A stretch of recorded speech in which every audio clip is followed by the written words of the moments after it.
नमस्कार साथियों, स्वागत और अभिनंदन आप सभी का Vijay Singh study group channel में।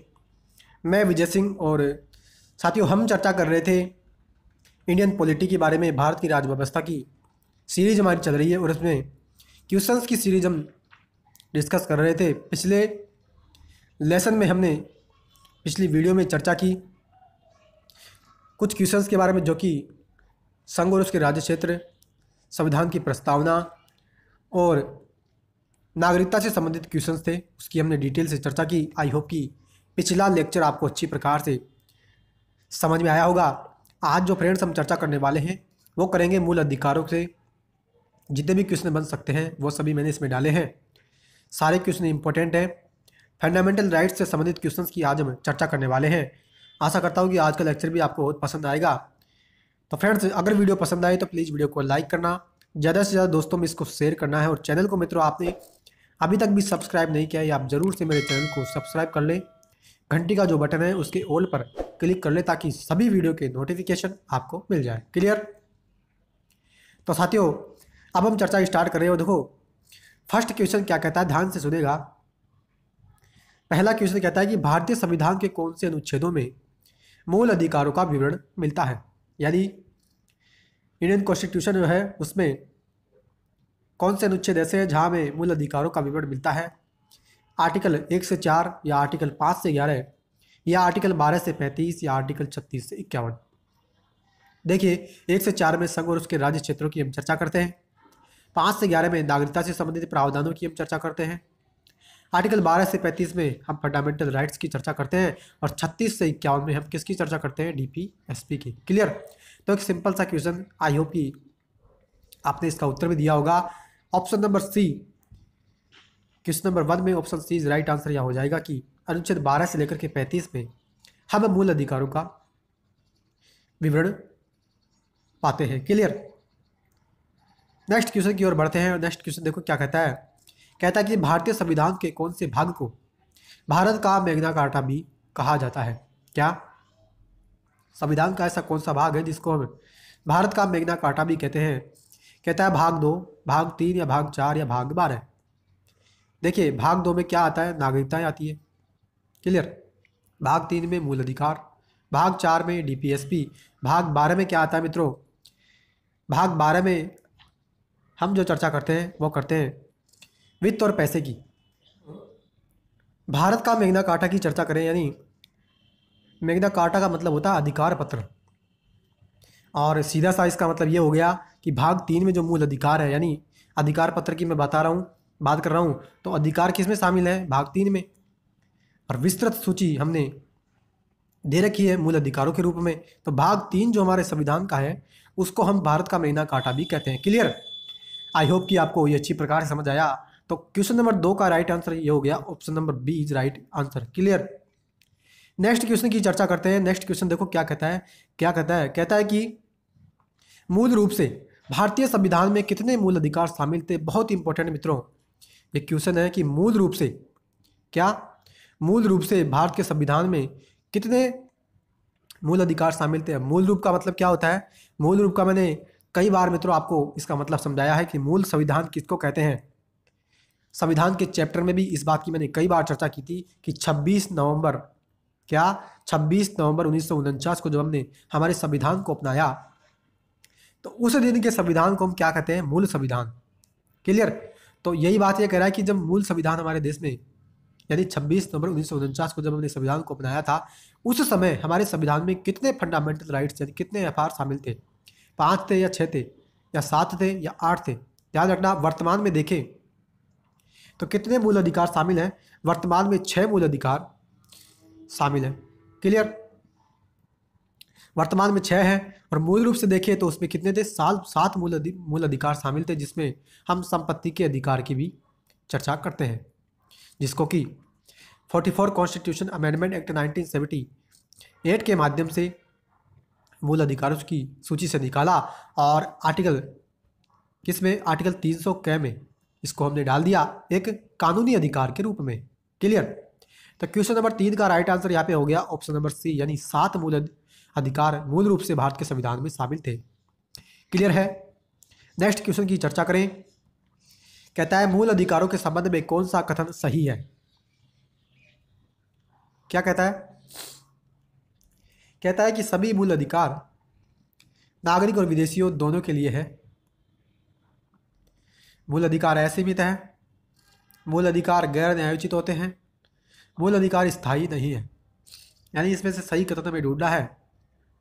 देखिए, सभी मूल अधिकार नागरिक और विदेशी दोनों के लिए बिल्कुल गलत है, क्योंकि आर्टिकल 15, आर्टिकल 16, आर्टिकल 19,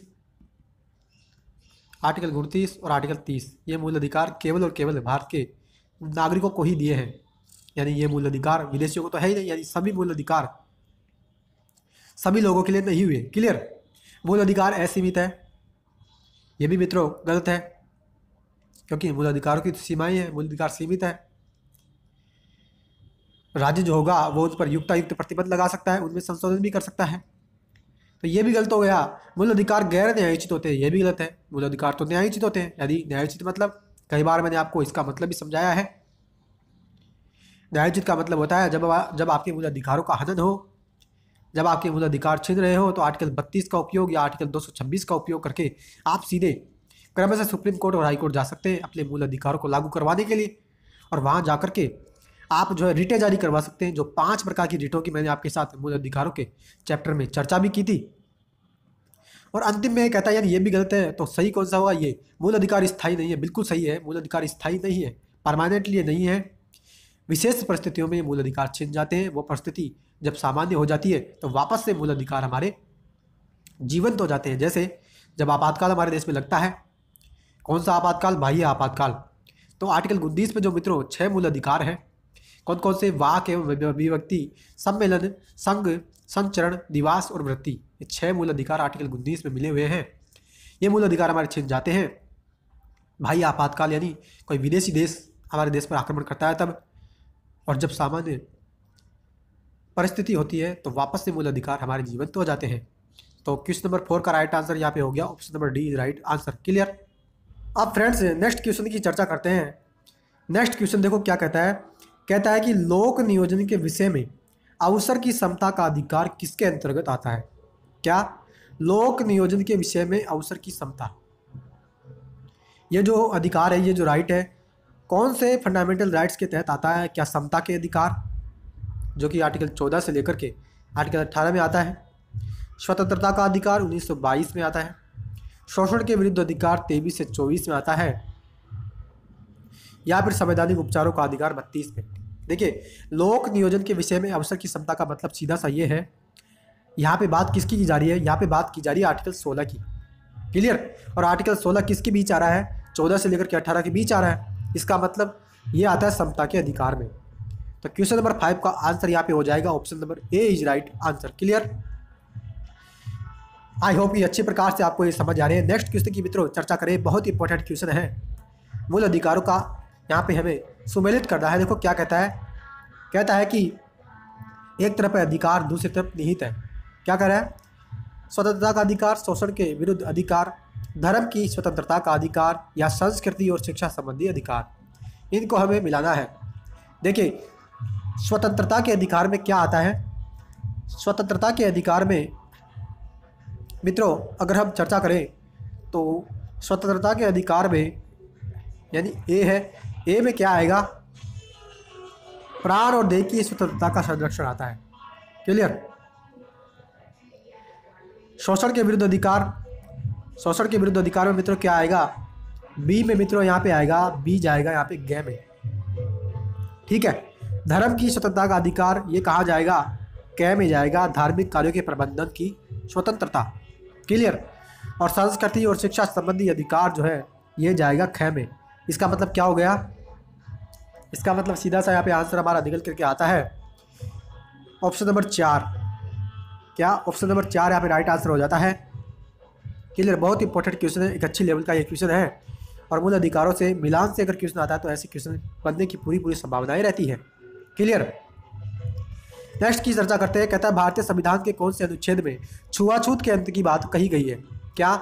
इस प्रश्नता का जो अंत हमने किया था कौन से अनुच्छेद के माध्यम से किया है? 15 या 16 या 17 या 18? देखिए, आर्टिकल 15 में बात करते हैं कि धर्म, जाति या लिंग के आधार पर आप किसी के साथ भी भेदभाव नहीं कर सकते।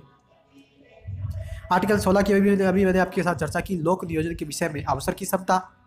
आर्टिकल 17 बिल्कुल सही है, अस्पष्टता की यानी छुआछूत के अंत की बात हमने आर्टिकल 17 में कही थी। और आर्टिकल 18 में हमने मित्रों उपाधियों का अंत किया था, यानी जैसे पुराने समय में राजा, महाराजा, राय, बहादुर, ठीक है, ये जो उपाधियाँ दी जाती थी ये सभी हमने आर्टिकल 18 के माध्यम से समाप्त कर दी थी।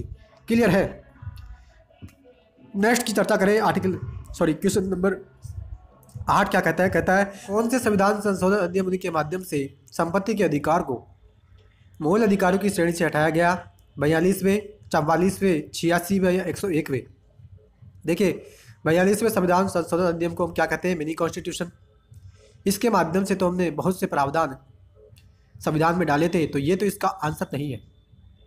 86वां संविधान संशोधन अधिनियम शिक्षा के अधिकार से संबंधित है, जिसपे कि हमने मौलिक कर्तव्य बनाया शिक्षा के अधिकार को। 101वां जीएसटी से संबंधित है, ठीक है।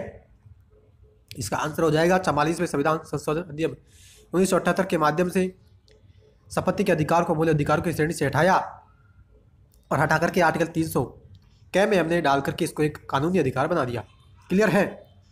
आई होप कि आज का लेक्चर आपको अच्छी प्रकार से समझ आ रहा है। नेक्स्ट क्वेश्चन की मित्रों चर्चा करते हैं, बहुत इंपॉर्टेंट क्वेश्चन है, हाई लेवल का क्वेश्चन है। देखो क्या कहता है, निम्न कथनों पर विचार कीजिए।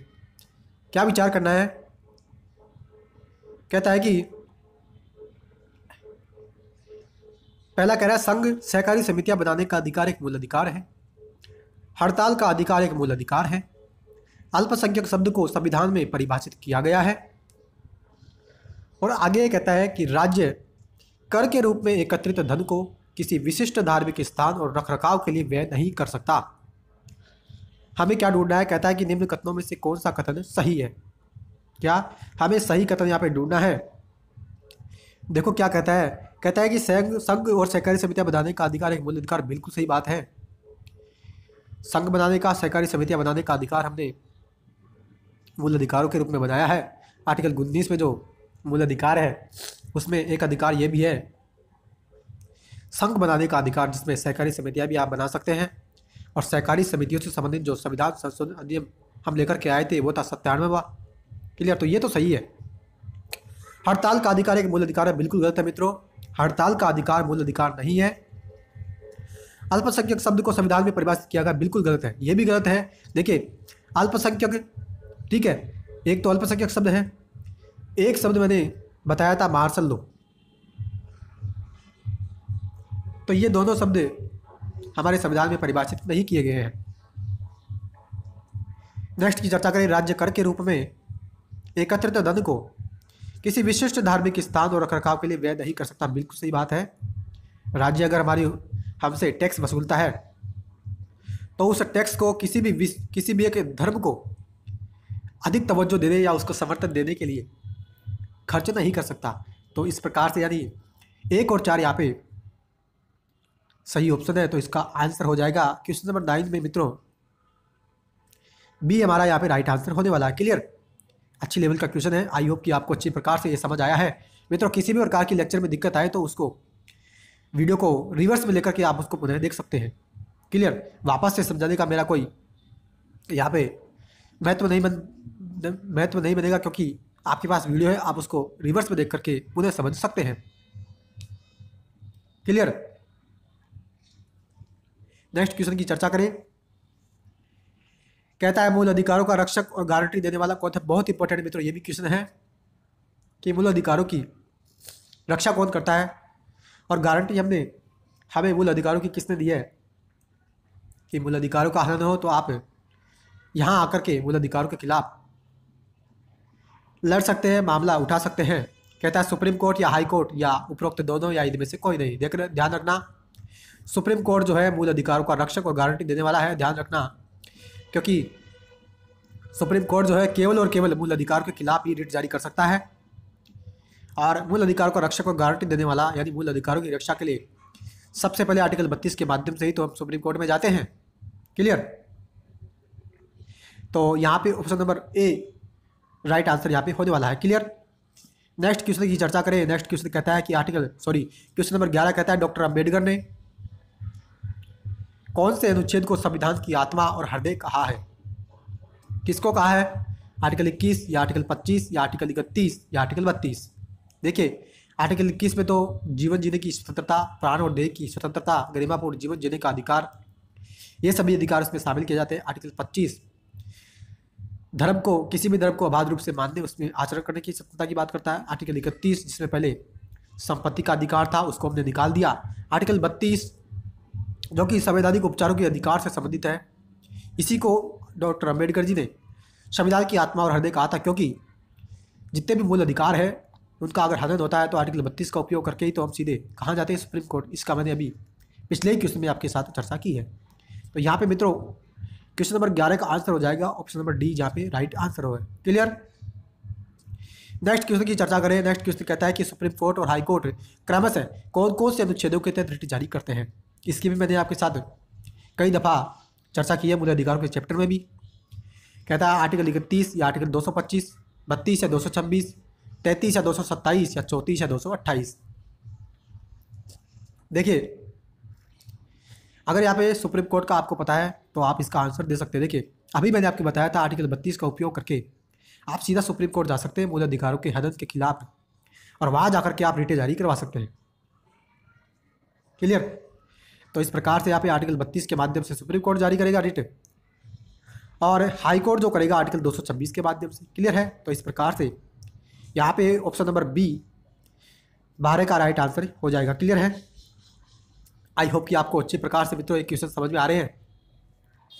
नेक्स्ट क्वेश्चन देखो क्या कहता है, इंपॉर्टेंट है। कहता है निम्न में से कौन सा कथन सही नहीं है, यानी गलत कथन हमें यहाँ पे छांटना है। क्या कहता है? कहता है कि वर्तमान में केवल सुप्रीम कोर्ट और हाई कोर्ट ही रिट जारी कर सकते हैं। दूसरा कहता है सुप्रीम कोर्ट केवल मूल अधिकारों के क्रियान्वयन को लेकर रिट जारी करता है।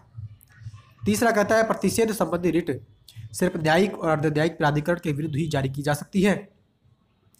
और अंतिम ऑप्शन कहता है कि आर्टिकल 34 के अंतर्गत विधि निर्माण का अधिकार सिर्फ संसद को, न कि राज्य विधानमंडल को।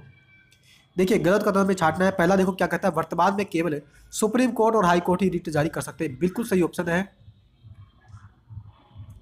केवल सुप्रीम कोर्ट और हाई कोर्ट को ही हमने अधिकार दिया है कि आप रिट जारी कर सकते हैं। और संसद, भारत की संसद अगर चाहे मित्रों तो अन्य न्यायालयों को भी, यानी सबऑर्डिनेट जो कोर्ट होते हैं, अधीनस्थ न्यायालय, उनको भी ये अधिकार दे सकते हैं कि भैया आप भी रिट जारी कर सकते हैं। तो ये तो सही है, हमें क्या ढूंढना है? गलत हमें ढूंढना है। दूसरा, सुप्रीम कोर्ट केवल मूल अधिकारों के क्रियान्वयन को लेकर रिट जारी करता है।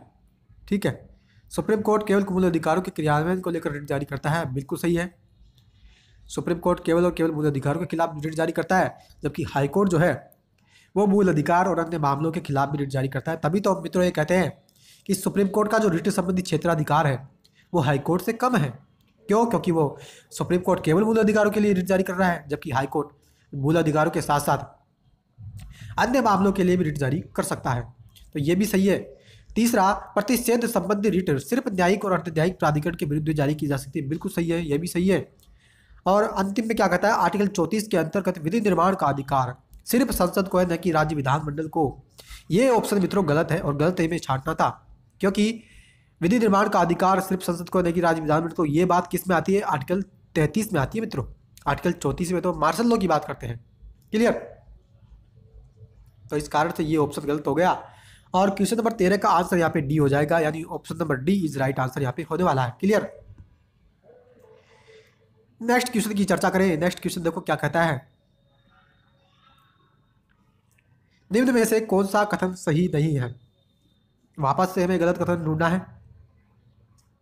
कहता है कि बंदी प्रत्यक्षीकरण की रिट सार्वजनिक प्राधिकरण हो या व्यक्तिगत, दोनों के खिलाफ जारी की जा सकती है।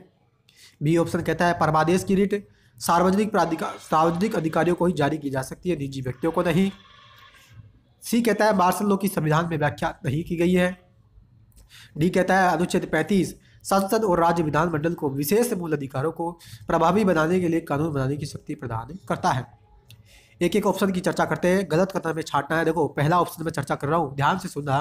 कहता है कि बंदी प्रत्यक्षीकरण की रिट सार्वजनिक प्राधिकरण हो या व्यक्तिगत, दोनों के खिलाफ जारी की जा सकती है। बिल्कुल सही है। किसी व्यक्ति को गिरफ्तार अगर कर लिया जाता है तो उसके खिलाफ रिट जारी अब कर सकते हैं, चाहे वह सार्वजनिक व्यक्ति हो या व्यक्तिगत हो। क्लियर। बी ऑप्शन कहता है परमादेश की रिट सार्वजनिक अधिकारियों को जारी की जाती है, निजी व्यक्तियों को नहीं। ये भी बिल्कुल सही है। सी कहता है मार्शल लॉ की संविधान में व्याख्या नहीं की गई। बिल्कुल सही है। इसकी मैंने आपके साथ अभी कुछ समय पहले चर्चा भी की थी कि अल्पसंख्यक शब्द को और मार्शल लॉ को हमने संविधान में व्याख्या, इन शब्दों की हमने व्याख्या नहीं दी, और एक धर्मनिरपेक्ष शब्द को भी हमने संविधान में नहीं समझाया। क्लियर। ऑप्शन डी क्या कहता है आर्टिकल 35 संसद और राज्य विधानमंडल को विशेष मूल अधिकारों को प्रभाव बनाने के लिए कानून बनाने की शक्ति प्रदान करता है। यह गलत है, क्योंकि आर्टिकल 35 केवल संसद को विशेष मूल अधिकारों को प्रभाव बनाने की शक्ति देता है, न कि राज्य विधानमंडल को। क्लियर है। तो यहाँ पे ऑप्शन नंबर डी यहाँ पे राइट आंसर हो जाएगा क्वेश्चन नंबर 14 का। क्लियर। और आज का मित्रों अंतिम क्वेश्चन देखो क्या कहता है। अंतिम क्वेश्चन मित्रों कहता है कि निम्न में से कौन से अधिकार केवल भारत के नागरिकों को ही उपलब्ध है। इस बात की मैंने चर्चा भी करी थी आपके साथ क्वेश्चंस की वीडियो में, और लेक्चर में तो लेसन्स की वीडियो में तो हमने डिटेल से चर्चा ही की थी कि कुछ अधिकार ऐसे हैं जो केवल हमने भारत के नागरिकों को दिए हैं, वो अधिकार विदेशी व्यक्तियों को नहीं है। क्या कहता है विधि के समक्ष क्षमता और विधियों का समाज संरक्षण यानी आर्टिकल 14 की यहाँ बात की जा रही है। प्राण एवं दैहिक स्वतंत्रता का संरक्षण यानी आर्टिकल 21 की बात की जा रही है। प्रारंभिक शिक्षा का अधिकार ये भी 21 की बात की जा रही है।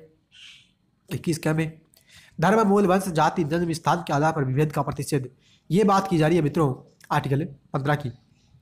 तो कौन सा ऐसा अधिकार है जो केवल भारत के नागरिकों को हमने दिया है, विदेशी व्यक्तियों को नहीं है। देखिए कई बार मैंने आपके साथ चर्चा भी की थी कि आर्टिकल 15, आर्टिकल 16, आर्टिकल 29, आर्टिकल 29 और आर्टिकल 30, ये 5 आर्टिकल में जो अधिकार हैं ये ऐसे अधिकार हैं जो केवल हमने किसके दिए हैं, किसको दिए हैं, भारत के नागरिकों को।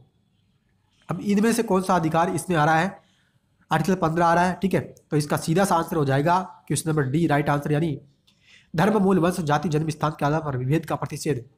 ये जो अधिकार है ये केवल भारत के नागरिकों को है, ये अधिकार हमने विदेशी व्यक्तियों को नहीं दिया है। क्लियर। तो इस प्रकार से मित्रों आज हमने चर्चा की मूल अधिकारों से संबंधित जितने भी क्वेश्चन बन सकते थे, रीटों से संबंधित क्वेश्चन भी मैंने डाले, शब्दों से संबंधित मैंने क्वेश्चन डाले कि कौन से शब्द को संविधान में समझाया है, कौन से को नहीं समझाया। डिटेल से मैंने एक एक शब्द की, एक एक क्वेश्चन की चर्चा यहाँ पे करी है। आई होप कि आपको आज का लेक्चर अच्छी प्रकार से पसंद आया। अगर वीडियो मित्रों पसंद आई हो प्लीज़ वीडियो को लाइक करना, ज़्यादा से ज़्यादा दोस्तों में इसको शेयर करना है, और चैनल को मित्रों आपने अभी तक भी सब्सक्राइब नहीं किया है आप ज़रूर से मेरे चैनल को सब्सक्राइब कर लें, और बेल जो आइकन है उसके ऑल के बटन पर आपको क्लिक करना है ताकि सभी वीडियो के नोटिफिकेशन आपको मिल जाए। क्लियर। अब नेक्स्ट लेक्चर में मित्रों हम किसकी चर्चा करेंगे वो मैं आपको बता देता हूँ। अभी नेक्स्ट लेसन में मित्रों हम चर्चा करने वाले हैं राज्य के नीति निर्देशक तत्व, जो हम पढ़ चुके हैं, यानी डीपीएसपी से संबंधित जो हमारा चैप्टर था वो हमने कंप्लीट कर लिया था, उसके क्वेश्चन हम करने वाले हैं। एक एक क्वेश्चन की डिटेल से हम चर्चा करेंगे कि कौन सा क्वेश्चन किस लेवल का बनाया है। तो साथियों आज का लेक्चर हम यही स्टॉप रखते हैं। आने वाले लेक्चर में हम चर्चा करने वाले हैं डीपीएसपी के क्वेश्चन के बारे में। तो आज का लेक्चर आपको कैसा लगा कमेंट बॉक्स में कमेंट जरूर करिएगा। तो अब हम मिलते हैं अगले लेक्चर में, तब तक के लिए हैव अ नाइस डे। जय हिंद, जय भारत, वंदे मातरम।